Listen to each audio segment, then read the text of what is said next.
예, 안녕하십니까. 여러분들의 백만장자입니다. 사랑합니다, 여러분. 예, 주말 행복하게 잘 보내고 계십니까?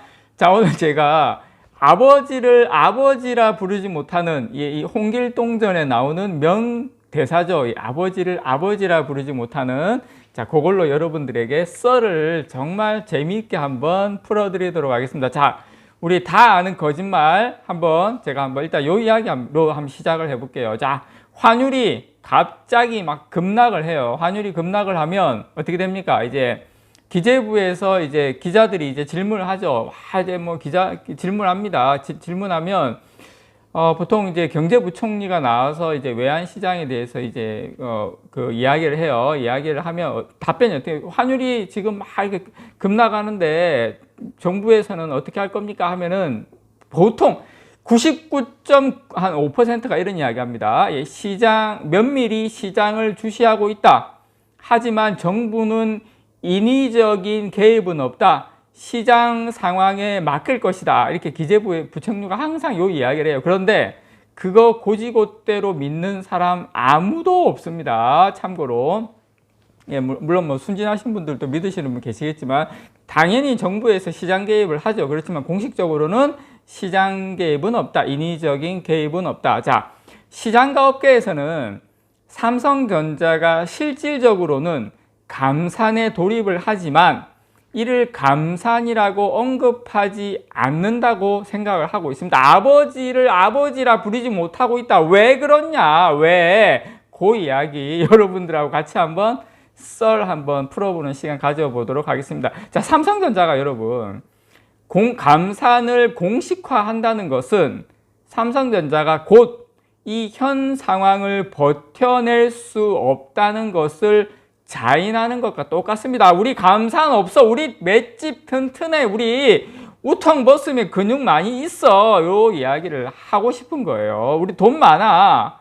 우리 현금 많거든. 이 이야기를 하고 싶은 거예요.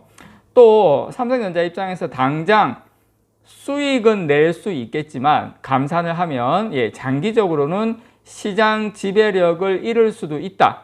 이렇게 해서 삼성전자가 감산을 공식화하지 않는 이유라고 합니다. 제가 그냥 뭐 우리가 알고 있는 상식적인 이야기 말고 조금 더 들어간 감산에 대한 이야기를 좀 해보도록 하겠습니다. 자, 시장과 업계는 일단 삼성전자도 감산 대열에 동참하기를 바랐습니다. 1차적으로는 바라고 있어요. 1위 업체가 감산에 돌입을 한다면 현재 쌓여있는 재고 소진에 도움이 상당히 많이 됩니다. 당연한 거죠. 더불어서 궁극적으로 떨어질 대로 떨어진 반도체 가격이 오를 여지도 생기죠. 삼성전자의 컨퍼런스 콜에서 시장과 업계의 시선이 그 컨퍼런스 콜에 쏠렸던 이유는 바로 이제 감산 부분인데, 어쨌든 뭐 삼성전자는 이걸 기대를 완전히 일축시켰죠. 그것 때문에 주가도 뭐 일시적으로 하락을 했지만, 자, 인위적 감산은 없다는 입장을 다시 한번 확인은 했습니다. 그런데 여러분, 반도체 가격이 오르면 삼성전자가 당연히 이익입니다. 감산하면 삼성전자에게 당연히 이익입니다. 하지만 삼성전자는 인위적 감산은 없다고 못 박았죠. 왜일까요, 여러분? 왜? 삼성전자도 지금 상황이 어렵기는 매 한 가지입니다. 여러분 보세요. 어렵잖아요. 2,700억, 구조 거의 10조 났던 영업이익이 불과 2개분기 전에 10조가 났어요. 근데 2,700억 흑자인데 당연히 어렵죠. 매 한 가지입니다. 4분기 실적을 방증합니다. 하지만 삼성전자는 오히려 지금이 기회가 될 것으로 보고 있습니다, 여러분. 삼성전자를 뒤쫓고 있는 2위, 3위 업체들과의 격차를 벌릴 수 있는 절호의 기회라고 판단하고 있는 겁니다. 이유는 이렇습니다, 여러분. 자, 통상적으로 반도체 가격이 전반적으로 하락을 하면 이 수요 업체들은 1등 업체의 제품을 씁니다. 쓰기를 원합니다. 아무래도 같은 가격이라면 가격이 다 내려왔는데 같은 가격이면 부담 없이 살 수 있는데, 같은 가격이면 품질이나 평판이 더 좋은 제품을 사용하려는 것이 인지상정이죠. 삼성전자가 노리는 것이 바로 이 부분입니다. 그래서 이렇게 되면 삼성전자는 경쟁 업체들과의 격차를 더 벌릴 수 있습니다. 좀 이따 이게 이제 1분기, 2분기 넘어가면서 여러분 확인해 보시면 마켓슈어가 삼성전자가 조금씩 더 올라가는 거 보실 수가 있을 겁니다. 삼성전자가 늘 강조하고 있는 초격차가 가능할 것이다라는 생각이 깔려 있는 거죠. 자, 여기에 삼성전자의 메모리 반도체에 대한 원가 경쟁력과 투자 규모 등을 고려하면 이 악조건 속에서도 충분한 승부가 가능하다고 또 판단하는 이유라고 생각합니다. 또 향후에 메모리 반도체에 대한 수요가 지속적으로 증가할 것으로 전망되고 있는 만큼 지금 잘 버틴다면 승산이 있다는 생각을 충분히 한다고 생각합니다. 김재준 삼성전자 DS 부문 부사장이 지금과 같은 시황 약세가 당장 실적에는 우호적이지 않지만 오히려 미래를 위해 좋은 기회다라고 생각한다 이렇게 말한 이유이기도 하죠. 하지만 시장에서는 이 삼성전자가 인위적 감사는 없다고 못 박았지만 자연적 그리고 기술적 감사는 있을 것이라고 예상을 하고 있죠. 김 부사장도 최고의 품질과 라인 운영 최적화를 위해 생산 라인 유지 보수 강화와 설비 재배치 등을 진행하고 미래 선단 노드로 전환을 효율적으로 추진하고 있다.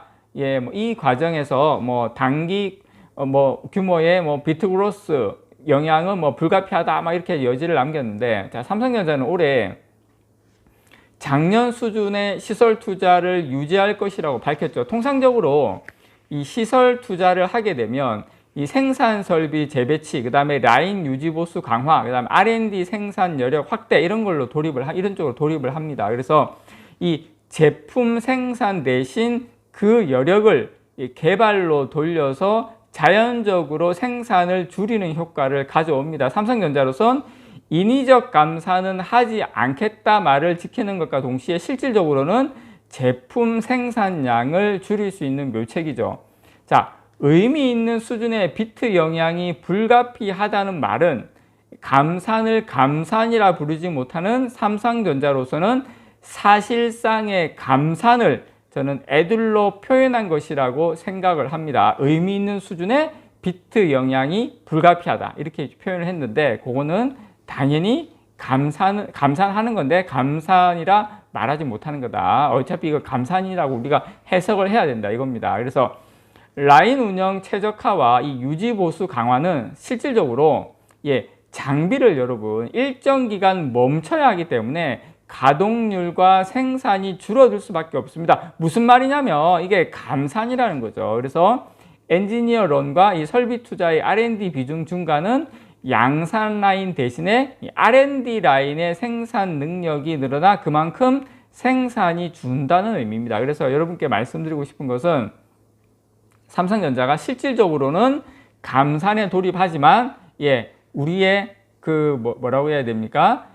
버텨낼 수 있다는 그 자신감을 시장에 보여주기 위한 감산은 없다. 그렇지만 실질적으로 우리 나름 용쓰고 있다. 감산 많이 하고 있다. 그렇게 우리가 해석을 해야 되는 게 맞다. 저는 그렇게 생각을 합니다. 삼성전자도 말은 못하고 있어도 똥줄 타고 어려운 건 매 한 가지다라는 거 여러분들에게 말씀을 좀 드리고 싶습니다. 이상 여러분들의 백만장자였습니다. 사랑합니다, 여러분.